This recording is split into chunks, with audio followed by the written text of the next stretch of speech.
Burdigala, c'est le nom gallo-romain de Bordeaux. Pour résumer Burdigala en 4 points, c'est très simple. On essaie de faire la meilleure bière possible, donc qualité.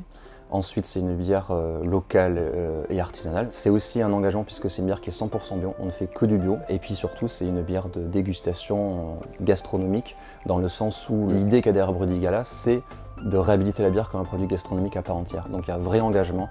On fait l'ambre miel, on fait la blanche au sureau, on fait la noire au cacao.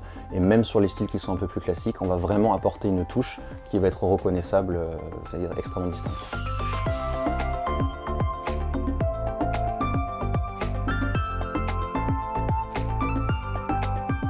Ce qui nous différencie, on va dire, c'est une innovation qui est vraiment présente à peu près tous les niveaux.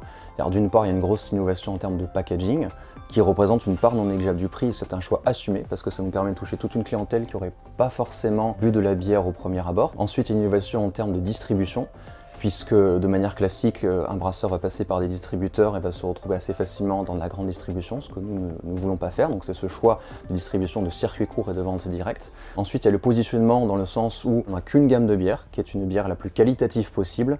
Et dernièrement, on fait partie des rares, et je crois on a été les premiers sur la région à également faire de la vente en ligne. Donc on est présent sur le seul 3 étoiles Michelin d'Aquitaine, les Prés d'Eugénie de Michel Garard. On est également présent au Pressoir d'Argent de Gordon Ramsay, et on est également au Saint James de Nicolas Magie. Pour pouvoir être légitime, il faut pouvoir justifier de concours, de récompenses, de médailles. Donc on va parler du concours général agricole, on va parler des World Beer Awards, on va parler des World Beer Idols. Donc du coup on a réussi, on a eu la chance de pouvoir faire médailler l'intégralité de notre gamme avec des médailles qui vont de l'or au meilleur de France à l'argent en passant par le bronze.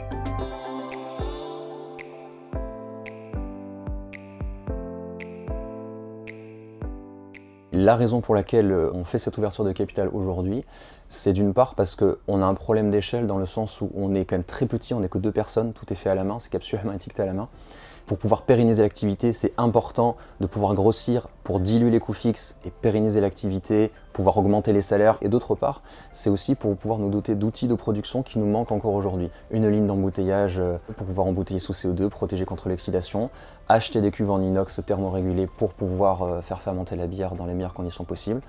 Et puis après, c'est vrai aussi tout simplement la création d'emplois, puisqu'on va embaucher 4 à 5 personnes qui vont être des CDI à temps plein, qualifiés et non délocalisables. Donc l'idée de cette ouverture de capital, c'est d'abord de pouvoir donner la possibilité à tous ces gens qui nous suivent, et je les en remercie depuis si longtemps, de devenir acteurs et de s'approprier le projet, que la Burdigala, ce soit plus juste mon histoire et celle de Julien, mais que ce soit l'histoire des gens qui nous suivent. Ce qu'il faut nous souhaiter, c'est de continuer à nous donner les moyens de faire ce qu'on a envie de faire, parce que si vous nous laissez faire ça, nous on va continuer à vous faire des bières d'enfer, quoi.